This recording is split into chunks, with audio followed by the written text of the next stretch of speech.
Hola chicos, bienvenidos a otro de nuestros encuentros de Hablar Sana. Hablar sana, sí señores, porque el silencio a veces también enferma, ¿no? Sí, y miren que yo he escuchado mucho últimamente en todo lo que estudio y es que el cuerpo grita lo que la boca no habla, ¿sí? Y lo grita con dolor, con desesperación, con pensamientos excesivos, con migrañas, bueno, con muchas problemáticas que a lo mejor conocemos de la cotidianidad, escuchamos y decimos, ay, ¿qué será? ¿Qué será que no me deja de doler la cabeza? ¿Qué será que me duele una rodilla? ¿Qué será que tengo un dolor de cadera? Sí, o por aquí en el cuello cuando empezamos a sentir esas tensiones terribles y aparentemente estamos sanos, vamos al médico, no tenemos nada y sin embargo no nos sentimos bien físicamente. Eso me da pie para el tema de hoy. Hoy los voy a invitar a hablar de esas emociones que se crean en el cuerpo, que no expresamos, que ya lo habíamos hablado, pero que tienen una base científica comprobada que nos dice que podemos nosotros controlar. Está muy de moda hablar de la película Intensamente, de las emociones, de todas esas cosas que se derivan en nosotros, que los demás derivan y que a lo mejor nosotros no podemos controlar. Pero también algo muy importante que nos dice esta película es que todas las emociones son importantes porque nos permiten regular las emociones secundarias que nos generan algún tipo ya incluso de trastorno o enfermedad. Sí. A veces creemos que algunas emociones son malas, entonces las suprimimos, las evitamos y decimos, no, yo no quiero sentirme de esta manera. No, miren, hay personas que dicen, yo no me quiero sentir demasiado feliz porque algo malo va a pasar, entonces mejor como que reprimo esa emoción. Sí. O no me quiero sentir demasiado triste porque pues puedo caer en otra situación en mi vida. Y empezamos a evitar ciertas emociones. Y los problemas tan grandes que tenemos, por ejemplo, en los colegios, porque a toda costa le queremos evitar el sufrimiento al niño o a la niña. Se nos volvió muy de moda esa palabra del trauma, ¿no? Y empezamos a imaginarnos traumas imaginarios y lo que estamos es generando un trauma real por querer evitar temas de pronto a veces incómodos, por querer evitar, básicamente el sufrimiento. Nadie quiere ver sufrir a su hijo o a las personas que uno quiere, pero cuando se evita a toda costa y no se enfrentan las situaciones que nos pueden generar dolor, pues termina uno obteniendo el resultado opuesto al que buscaba. Sí, efectivamente, miren que hay un estudio de David Hawkins que dice que las emociones duran en nuestro cuerpo 120 segundos, no duran más. ¿Sí? Entonces, ¿por qué decimos que tengo una rabia hacia esa persona? ¿Sí? Tengo odio. Hay personas que efectivamente han llegado hasta el cáncer o otro tipo de enfermedades mucho más serias o degenerativas, y uno va a averiguar y digamos que empieza justamente cuando es que ese alguien me hizo y yo lo odio, lo detesto, sufro por esa persona cada vez que lo veo, ¿sí? Efectivamente, lo que dice Willy es cierto. Nosotros no trabajamos esas emociones, sino lo que hacemos es generar pensamientos obsesivos en nuestra cabeza que mantienen esa emoción que, según la ciencia y según los estudios desde 1960, es que solo dura 120 segundos en nuestro cuerpo. Imagínense todo lo que nosotros pensamos para que duremos todo un día, imaginen. ¿Ustedes han pisado popó de perro? Sí. Ay, de buena suerte, de buena suerte. Le pasó a una compañera, viene muy al tema, a todos nos ha pasado, ¿no? Uno pisa popó de perro, se limpia bien los zapatos y sin embargo uno queda como con la psicosis del olor. Y uno es el único que siente ese olor. Y las personas que lo rodean a uno dicen, no, pero no huele a nada. No, pero es que hice popo de porro. De porro, de perro. No queríamos saber tantas cosas. Y entonces se vuelve algo psicológico, ¿no? Y siento que es como que esas emociones que nosotros, o esos sentimientos como de rabia que a pesar de que la sensación física dura los 80 o 120 segundos, y sin embargo duramos meses o años con rabia, es como ese popó de perro. Sí. Miren, ¿saben algo? Esto va muy relacionado con el tema del perdón. Cuando nosotros no perdonamos, los que sufrimos somos nosotros, porque somos quienes sentimos eso allí en nuestro interior. Si sentimos rencor, fastidio, odio hacia alguien, ese alguien yo creo que ni lo siente, ni sabe, y esa persona no está sintiendo lo que hay en nuestro interior. Entonces, qué importante empezar a perdonar, porque de verdad el perdón es algo muy importante. Me impresiona, pues cuando estábamos hablando de este tema, que 120 segundos dura una emoción y uno puede durar horas, días, meses o años con esa sensación allí, y es como si nosotros consintiéramos esa emoción negativa en este caso, y es lo que nos hace daño. Entonces es hora de empezar a gestionar esas emociones para sentirnos mejor. Es que volvemos al tema de hablar sana, ¿sí? Porque no solamente es cuando no perdonamos, sino cuando nosotros nos callamos las cosas para evitar el sufrimiento. Y que nos da miedo a veces expresar lo que sentimos, porque no queremos generar mayores problemas, y lo que hacemos, como decía al principio, es generar un problema aún más grande de aquel que queríamos evitar. Sí, generalmente volvemos a lo que estábamos diciendo al principio. El cuerpo grita lo que nosotros no expresamos con nuestra voz, ¿sí? Con nuestra boca. Si nosotros nos sentáramos calmadamente quitando esa emoción, sino decir, es que lo que está pasando, el budismo dice algo muy importante. ¿Tienes problemas? Sí. ¿Y los problemas no tienen solución? No. Entonces, ¿para qué te preocupas si no tienen solución? ¿Sí? Si definitivamente, si pensando aquí o allá o allá o allá no vas a llegar a nada, entonces ¿qué ganas justamente llenándote de más situaciones para agrandar el problema? ¿Sí? Entonces ellos lo que dicen es como quitar la sensación, la expectativa de que las cosas van a mejorar. Si nosotros tuviéramos aceptación desde el comienzo de que esto es lo que está pasando, ¿qué debo aprender de lo que está sucediendo? ¿Sí? Para que de esa manera yo pueda subir al siguiente escalón y no quedarme en la misma situación, seguramente las cosas se podrían resolver.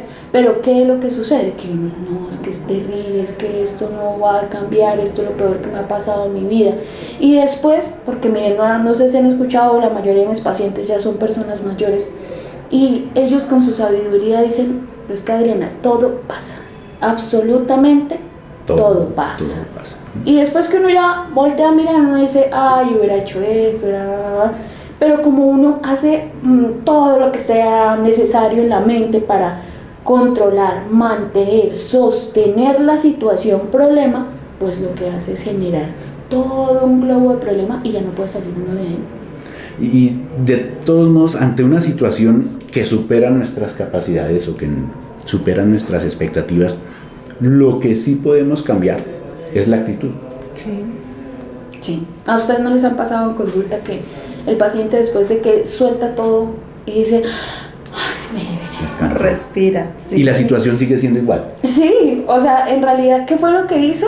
Fue hacer metacognición, porque obviamente se escuchó haciendo la narrativa, ¿sí? En voz alta, porque generalmente lo que hacemos es, como no hablamos, eso es el pensamiento, pero cuando hacemos la narrativa en voz alta, entonces uno empieza a escucharse a sí mismo, su propio discurso, y decir, pero ¿a mí qué me está pasando? Y generalmente eso es lo que les sucede en consulta. Uno solamente es el guía, ¿no? Sí. ¿Sí? Uno los lleva de la manito al proceso, pero son los mismos pacientes los que hacen el proceso de sanación, de superación de su propia situación, ¿sí? Uno, digamos que guía y le muestra camino tal vez de lo que ellos decían que no se veía salida, ¿sí? Pero efectivamente cuando terminan de contar dicen como, ay, como que no era tan grave, ¿sí? Pero ya lleva un año sufriendo por lo mismo. Y nada, mira, tú decías algo ahorita muy importante, y es que todo pasa. Todo proceso, toda prueba en la vida, así como tiene un principio, Tiene un final. tiene un final. Sí. O sea, en ese proceso, en esa misma prueba, en ese mismo momento, no nos vamos a quedar siempre. Entonces perdemos mucho tiempo pensando, pero ¿por qué? ¿Pero por qué a mí? ¿Pero por qué me pasa? ¿Pero por qué me ocurre? ¿Pero por qué? ¿Pero por qué? Y ahí nos quedamos. Y pues así como la vida tiene un principio y tiene un final. Entonces, ¿qué estamos haciendo en ese lapso del comienzo de la prueba y el final de la prueba? ¿Cómo nosotros con nuestra actitud podemos asumir responsabilidades y salir adelante o quedarnos ahí. Es decisión de nosotros. Sí, y tal vez esa es la libertad que tenemos, ¿no? No de cambiar algunas situaciones que no podemos cambiar, sino de decidir qué voy a hacer frente a esa situación, cuál va a ser mi estado de ánimo frente a esa situación. Llovió, pues yo no puedo cambiar eso. Pues está lloviendo, ¿qué puedo hacer? Saque su sombrilla. Hay personas que lo disfrutan. Sí. Cuando éramos niños, ¿qué hacíamos cuando llovía? Saltar en los charcos. Correr, mojarse y llegaba uno emparamado y después el cafecito caliente de la mamá. Qué cosa tan deliciosa. Sí. ¿Cómo asumimos la lluvia a veces ahora de adultos? No, qué mamera, terrible. En la moto, ay, es la que la gripa, que el resfriado, que cómo van cambiando las etapas y cómo empezamos a dejar de disfrutar ciertas cosas, ¿no? Y también uno priva a la gente que lo disfrute, porque uno llega con los hijos, tápate, entonces que sí, de pronto con uno no eran como tan así, ¿no? Ahora que lo pienso. Y es la misma situación, diferente actitud. Sí. Misma situación, está lloviendo, el niño sale a jugar, canta, ríe, se divierte, el adulto se amarga. Misma situación, diferente actitud. Sí, y eso me lleva justamente al mismo estudio de David Hawkins, ¿sí? Que él dice justamente que hagamos la prueba pequeña, de que cuando nos empieza a suceder cosas en el día, ¿sí? Cuando uno empieza a maldecir su día, decir qué día de... ¿sí? De todo lo que se imaginen. Entonces, ahí justamente empezamos a agradecer o a decir, bueno, ¿cómo cambio esta situación? O ¿por qué me pasó esto? Porque realmente dejémonos de cosas. Nos suceden situaciones es por la falta de conciencia de nosotros mismos frente a la toma de decisiones, ¿sí? Bueno, o frente a cosas que yo sabía que me iba a pasar, pero no lo evité, ¿cierto? Bueno, listo. Sabíamos ciertas circunstancias, pero esperamos que la vida de pronto muestre algo diferente. Cuando nos sucede o vemos la lluvia, el problema, con una buena actitud o empeoramos nuestro día. Y entonces, así como nos sentamos, empieza a suceder. Yo no sé si a ustedes les ha sucedido, pero cuando yo estaba en la universidad, yo recuerdo que estábamos haciendo un trabajo, ya llevábamos como una semana, día, noche, y en esa época pues no había USB, sino usábamos disquetes y CDs, ¿sí? Y entonces yendo al internet, porque tampoco había internet en la casa, sino tocaba ir al internet, al cibercafé y esas cosas que había, el disquete no abría. Ya lo íbamos a imprimir, no daban, así que... Y mi compañera entre el desespero dice, es que nada puede ser peor, porque ¡pum! Se fue la luz. Sí, puede todo ser puede peor. ser peor. Entonces, miren, justamente eso es lo que sucede, o sea, uno agranda las cosas de una manera, ¿sí? Cuando yo dije, no, pues regresemos a la casa, tiene que estar en el computador grabado, pero sin luz, pero que bueno, ya. Finalmente terminaron corriéndonos la fecha de entrega, pero uno se desespera, bueno, una cantidad de cosas, eso hasta lloramos. Y generalmente cuando uno enfrenta los problemas, se da cuenta que no eran tan graves. Sí. O que si eran graves, teníamos la capacidad de enfrentarlos. No, siempre, no se nos da lo que no somos capaces de solucionar. Como decían los abuelos, no hay mal que dure 100 años, ni alma que lo resista. No, ni mal que por bien no venga. Uh-huh. Y lo he visto muchas veces en gente que uno dice, pucha, grave situación, pero cuando uno les voltea y dice, bueno, pero ¿qué tienes que aprender de esto? Mira, ¿qué tienes que aprender? ¿Qué bueno puedes sacar de eso? ¿Qué ha pasado a tu alrededor? Cuando la gente empieza a ver lo positivo, a darse cuenta que rescató amigos, que la familia está a su lado, que ocurrieron cambios, que esos cambios han sido significativos, y empieza a ver la situación con una actitud diferente, la vida les cambia de una manera impresionante. De toda situación debe quedar una enseñanza. Pienso que el tiempo se pierde si no queda enseñanza del proceso. De toda situación, sea buena, no sea tan buena, debe quedar una enseñanza. Y debemos hacer un alto en el camino para mirar y decir, bueno, este proceso que estoy atravesando, ¿qué me quiere enseñar? ¿Qué voy yo a aprender con eso? Amigos, amigas, gracias por acompañarnos nuevamente en un episodio de Hablar Sana. Somos Árbol de Vida. No olviden que pueden venir a consultarnos de manera presencial o online. Adri es súper experta para tener sus pacientes de manera online, entonces de cualquier país se pueden comunicar con Adri perfectamente. Willy y yo ya hacemos otro tipo de acompañamientos. Willy es de manera más grupal, yo también hago manera de psicoterapia individual, pero de maneras distintas. Esto es un equipo complementario para todos ustedes. Recordemos antes de irnos, número de Adriana para los que quieran virtual. Claro que sí. Vamos a decir este número, es importante y como lo dijo mi compañera Nube, somos un equipo interdisciplinario que presta atención integral a nivel de salud mental, ¿no? Y física también. Y física, por supuesto. Bueno, mi número es 313-439-7745. Por favor, el número de Árbol de Vida. Árbol de Vida, 320-254-5559. Síganos en redes sociales, subimos tipsitos, cositas que nos van a ayudar al día a día. En YouTube, en Instagram y en Facebook nos pueden encontrar como Árbol de Vida 1804. ¿Listo? Muchísimas gracias por estar con nosotros. Bendiciones. Chao, chao.